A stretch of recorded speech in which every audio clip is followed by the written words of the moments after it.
Hello students, welcome back. This is Manish Pawar and you are watching CBL। कैसे हैं आप लोग? सब बढ़िया है? चलिए, तो अब बताएं अभी तक का जो सिलेबस आप लोगों का हुआ है वो कैसा चल रहा है? How is your preparation? तैयारी कैसे चल रही है? सब बढ़िया है? कोई चैप्टर है जिसमें डाउट्स वगैरह हो लगता हो कि ये थोड़ा सा डिफिकल्ट है, you can meet me in doubt session. वहाँ मिल सकते हैं आप लोग, जो भी डाउट्स वगैरह होंगे आपके क्लियर किए जाएंगे। So sir, in today's session we will discuss about our chapter 14th, that is statistics। बहुत ही easy chapter है, हाँ, and even important as well। बहुत इंपॉर्टेंट चैप्टर है। ध्यान, इसके बाद चैप्टर आपका 15th, वो तो बिल्कुल आसान है, प्रोबेबिलिटी उसमें कुछ भी नहीं है, ठीक है। इसमें सारी वो कहानी है जो आपने 9th क्लास के अंदर पढ़ी थी, बस उसका हायर वर्जन यहाँ पे होगा। आपने मीन पढ़ा था, आपने मीडियन पढ़ा था, आपने मोड भी पढ़ा था। ये चीज़ें आप लोग पहले से पढ़ते हुए आ रहे हैं, वही यहाँ पे होगा। हल्का ग्राफिकल रिप्रेजेंटेशंस भी होंगी जो कि आपकी लास्ट एक्सरसाइज के अंदर आएंगी, वो भी बड़ी आसान है। बस ध्यान से समझने वाली चीज़ ये है कि मीन हम लोग यहाँ पे किस किस नए तरीके से निकालना सीखेंगे। अभी तक जो आपने मीन सीखा है और जो हम अब आगे सीखेंगे, हर केस में आंसर आपका सेम ही आएगा, क्योंकि मीन तो मीन ही होता है। फिर आया मीडियन। अब मीडियन के अलग अलग तरीके हैं, किस तरह की सीरीज़ है वो, राइट, ग्रुप डिस्ट्रीब्यूशन है, आपका इंडिविजुअल सीरीज़ है, किस तरह की सीरीज़ होंगी उसके लिए हमारे पास फॉर्मूला है, वो भी बताऊंगा मैं आपको। तो ऐसे आपका मोड भी होता है। तो बेसिक तो आपने सारे सीखे हुए हैं, how to find mean, how to find median, how to find mode. थोड़ा सा हायर वर्जन हम लोग आज डिस्कस करेंगे। Shall we start? आइए शुरुआत करते हैं। So first of all you guys tell me what is mean.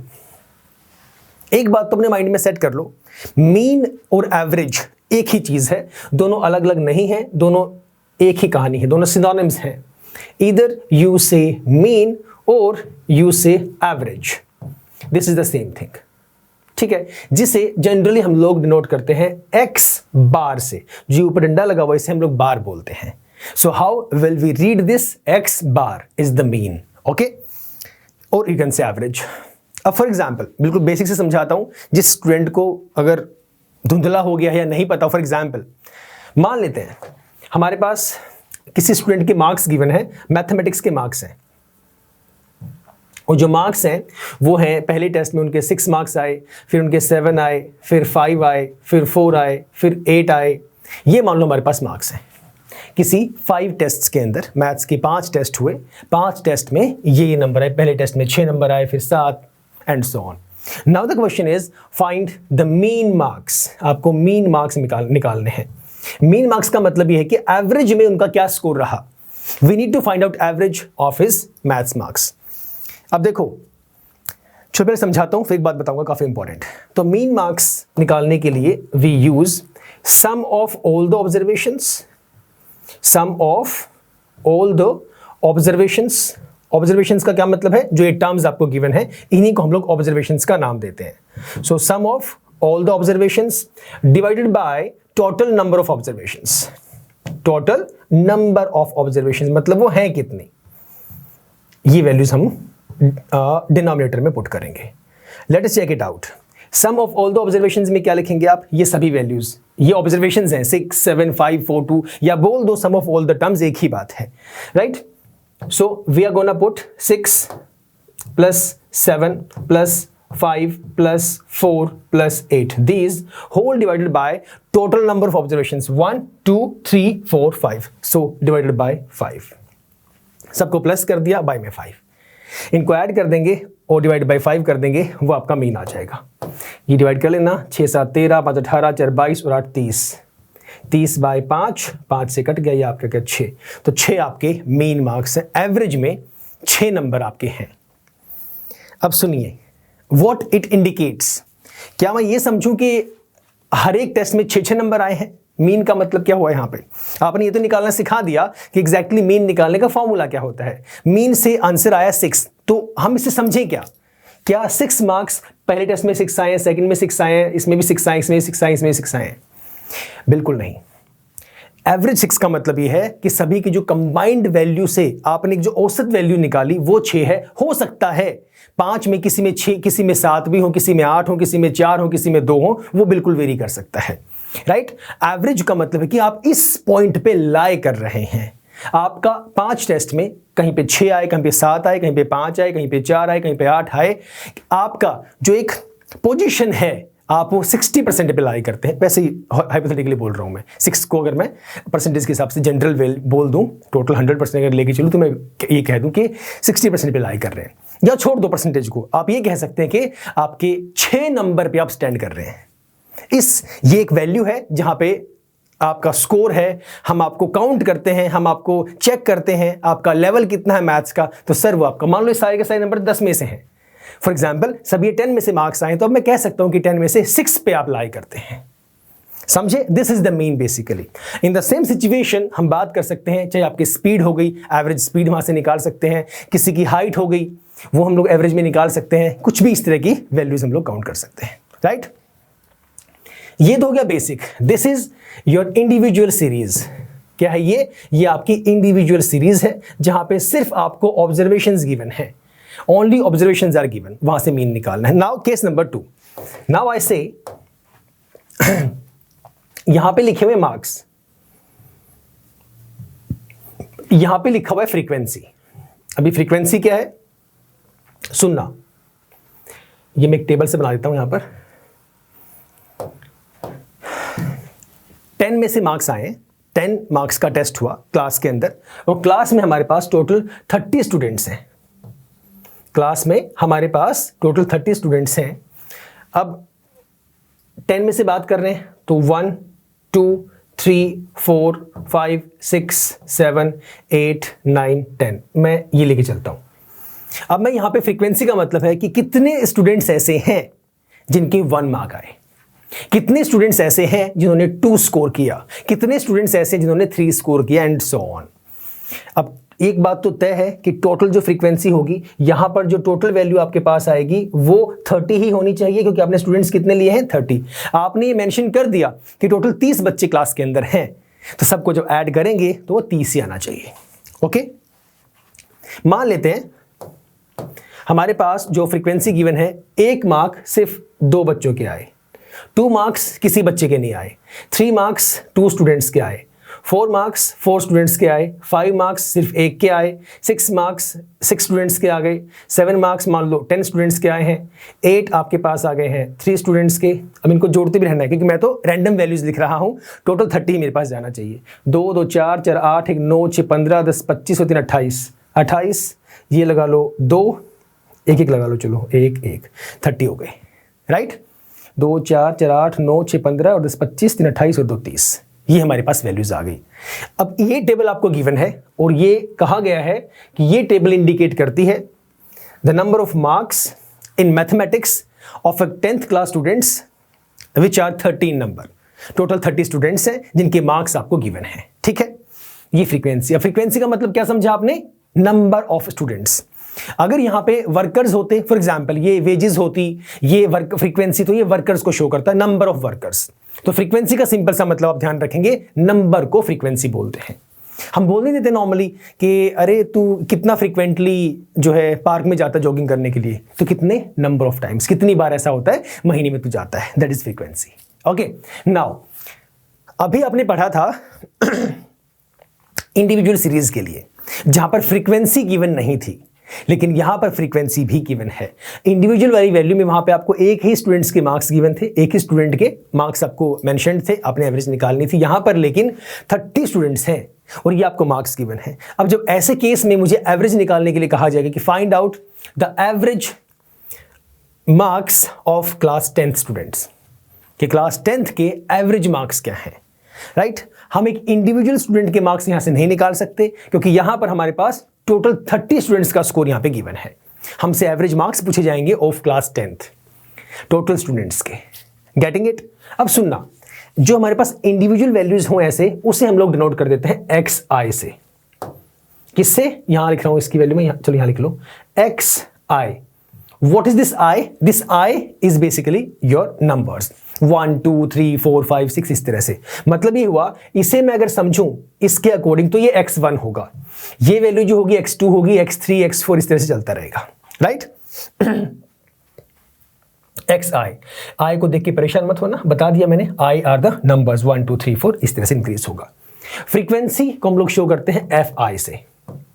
F is frequency, F I मतलब हर एक की अलग अलग है या भले ही सेम भी हो, that doesn't matter. F I, this is F one, ये एफ वन है, frequency one. Frequency for first, frequency for second, frequency for third, तो ये F one, F two, F three, F four, F five, इस तरह से होता है, right. Mean के बारे में बात कर रहे हैं, ध्यान से समझें। यहां पे मुझे एवरेज निकालने के लिए कहा जाएगा, तो इस केस में आपके पास जो फॉर्मूला होता है एक्स बार के लिए, x bar that is equal to sigma f i multiply by x i upon sigma f i. ये जो वैल्यू मैंने यहां पे लिखी है, ये जो सिंबल यहां पे, इसे हम लोग बोलते हैं सिग्मा, और इस सिग्मा का मतलब होता है समेशन, दैट इज एडिशन, ठीक है। इसे बोलते हैं समेशन, मतलब एडिशन। अब sigma f i x i का मतलब क्या है? आप यहां पे पढ़ने में बहुत से स्टूडेंट्स गलतियां करते हैं। वैसे बहुत इजी क्वेश्चन है, वेरी इजी, बट हां गलतियां फिर भी होती हैं क्योंकि एग्जैक्टली इसका मीनिंग नहीं पता होता, व्हाट इट इंडिकेट्स। सिग्मा आपको करना है, समेशन करना है, लेकिन समेशन किसका करूं मैं? क्या मैं समेशन एफ आई का करूं? क्या मैं समेशन एक्स आई का करूं? नहीं, आपको एफ आई और एक्स आई बीच में क्या रिलेशन है, इसको थोड़ी देर के लिए भूल जाओ। इस सिग्मा को थोड़ी देर के लिए भूल जाइए। ये देखिए, ये क्या वैल्यू है, ये क्या है? F i multiply by x i. आपको एफ आई एक्स आई निकालना है हर रिस्पेक्टिव फॉर्मेट में, और जो टोटल वैल्यू आएगी उसे हम सिग्मा का नाम देंगे। मतलब आपको एफ आई एक्स आई का सम करना है, राइट। ऊपर सिर्फ एफ आई का सिग्मा नहीं करना, सिर्फ एक्स आई का सिग्मा नहीं करना, एफ आई एक्स आई की जो रिस्पेक्टिव वैल्यूज आएंगी सभी को प्लस करेंगे, करके दिखाऊंगा मैं भी। सिमिलरली यहां पे sigma f I indicates summation of all the frequencies. Getting it? Let us put the values, let us find it out. एक सेकेंड रुको, एक काम करते हैं, इस फॉर्मूला को मैं साइड में लिख देता हूं, यहां पे वैल्यूज निकालते हैं, ठीक है। इसे हटाते हैं, इसे यहां पे लिख देता हूं मैं आपको समझाने के लिए कि आपका जो फॉर्मूला था एक्स बार का, that is sigma f i x i whole divided by sigma f i. और जो आई होता है ना, पैरों में होता है इसके, ऐसे मत लिखना, कहीं ऐसे लिख दो एफ आई, ऐसे नहीं होता, गलत है वो। दिस इज एफ, यहां पे होता आई इसके फुट के अंदर, विच रिप्रेजेंट्स कि हर एक का अलग अलग है। मतलब इसके लिए कुछ वैल्यू फ्रीक्वेंसी होगी, इसके लिए कुछ फ्रीक्वेंसी होगी, that is taken as f i. अब क्वेश्चन में जो वैल्यू हम लोग निकालेंगे, अगर मुझे फॉर्मूला पता होगा तभी मैं उस क्वेश्चन को सॉल्व कर पाऊंगा। सेम कहानी, जो कॉन्सेप्ट है वो आपका चैप्टर 13 जो है वो रिवील करता है। कॉन्सेप्ट तो वहां पे भी ये था कि मुझे पता होना चाहिए किसमें से किसको माइनस करना है, क्या वॉल्यूम निकालने के लिए कौन से वॉल्यूम में से किसको माइनस करना पड़ेगा, वो कॉन्सेप्ट था। बट मुझे फॉर्मूला ही नहीं पता होगा, सिर्फ कॉन्सेप्ट ही पता है, तो मैं कैसे निकाल पाऊंगा? वो चीज़ पॉसिबल नहीं है। वही सेम चीज़ यहाँ पर है। आपको ये पता है कि मीन निकालना है, सर जब तक ये फॉर्मूला ही नहीं पता होगा आप लिखेंगे कैसे? So initially, very very initially, first of all ये समझना है कि हमें गिवन क्या है। गिवन मुझे पता लग गया, sir x I given, F I given है, मीन निकालना है, ये मेरा मीन का फॉर्मूला हो गया। जब मुझे फ्रीक्वेंसी और मार्क्स इस तरह से गिवन हो तो डन। फॉर्मूले में मुझे पता लगा, मुझे याद है कि सिग्मा एफ आई एक्स आई होता है, तो पहले मैं एफ आई एक्स आई निकालूंगा। अगर मुझे फॉर्मूला ही नहीं पता होगा मैं इसको नहीं निकाल पाऊंगा। तो हर एक को इंडिविजुअल टर्म्स को चेक करें, एफ आई ये रहा, एक्स आई ये रहा, क्या निकालना? F i into x i. तो आपका नया कॉलम बनेगा, that is f i into x i, ये आप निकालेंगे। समझे? F i into x i का मतलब दोनों को मल्टीप्लाई करेंगे रिस्पेक्टिव वैल्यूज को, तो करिए ना। 1 इंटू 2 2, 2 इंटू 0 ये आपका 0 आ गया, 3 इंटू 2 ये आपका 6 आ गया, 4 इंटू 4 ये आपका 16 है। इस तरह से सबको मल्टीप्लाई कर दें। 5 इंटू 1 5 आ गया, 6 6 ये आपका 36 आ गया, 7 10 ये 70 हो गया, 8 3 24 हो गया, देन 9 इंटू 1 9, 10 इंटू 1 10, ये आपकी वैल्यू आ गई। ये आए सभी के respective F i x i. आपको ये रहा एक्स आई, ये रहा एफ आई, इसको इससे मल्टीप्लाई करना है। 2 इंटू 0, 3 इंटू 2 ये रहा 6, 4 4 16, 5 इंटू 1 ये रहा 5, 6 6 36। बहुत आसान सा क्वेश्चन है ये, इतना टाइम लगने वाला क्वेश्चन है नहीं ये। 10 7, फिर आपका 8 3, फिर आपका 9 1, फिर आपका 10 1, राइट। ठीक है सर, निकाल दिया। अब एफ आई एक्स आई तो निकल गया, आपको क्या चाहिए? Sigma f i x i. You need to add all these f i x i's, सबको प्लस करेंगे। जो वैल्यू आप यहां पे लिखेंगे, sigma f i x i, तो यहां पे लिखिए सिग्मा FI इन सबको प्लस करके यहाँ पे लिखेंगे आप अपना, ठीक है। 2 6 8 6 14 14 5 19 6 25 6 29 29 9 38 8 3 3 1 4 3 7 7 14 2 16 1 17 178 ये आपकी वैल्यू आ गई सिग्मा FI की, ठीक है सर, ये क्लियर हो गया। Now how to put one more thing, आप यहां पर भी ये वैल्यू लिखेंगे, आप इसे कह दें ये आपका सिग्मा FI है, क्योंकि आपने सबको प्लस किया तो आपका 30 ही आपका आ रहा है, आना भी चाहिए। इन केस मान लो आपको इंडिविजुअल सीरीज आपको मार्क्स गिवन है, ये ऐसे ही मार्क्स आपको गिवन है, यही वाले सारे के सारे कैसे हैं, ऐसे गिवन है।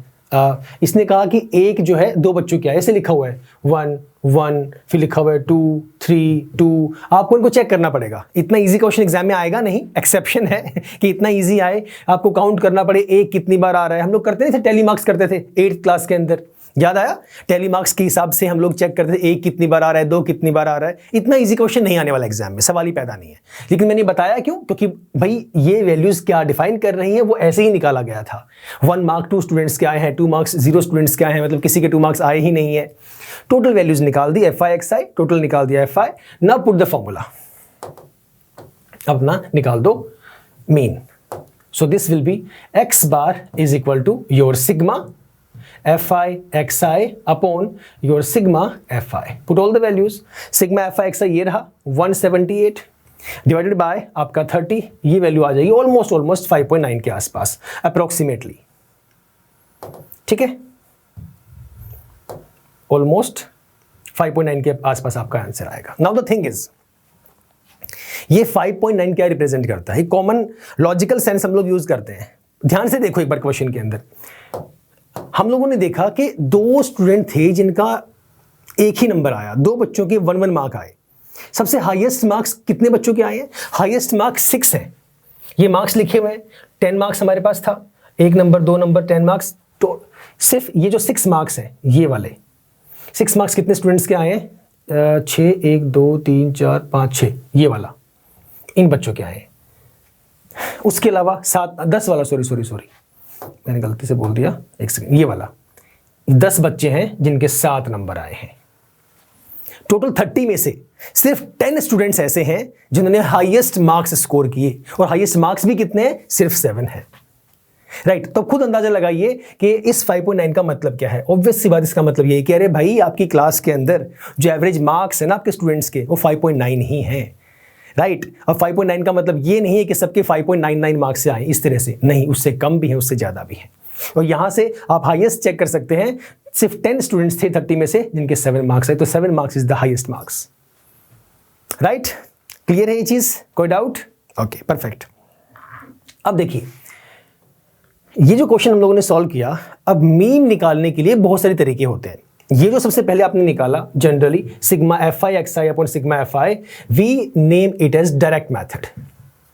क्या बोलते हैं, डायरेक्ट मेथड। मैं कंपैरिजन भी करना सिखाऊंगा, अभी वैल्यूज बताऊंगा सारी आपको, कैसे कैसे क्या क्या होता है, कैसे कौन सा मेथड कहाँ पुट करना है, कैसे यूज करेंगे, हम लोग सब कुछ सीखेंगे। तो ये आपका first method, that is direct method. तो फिलहाल इतना ही सर, मिलेंगे नेक्स्ट क्लास में, इससे आगे हम लोग स्टार्ट करेंगे, right. Till the time, stay safe, stay healthy and yes, keep smiling. Bye bye, take care.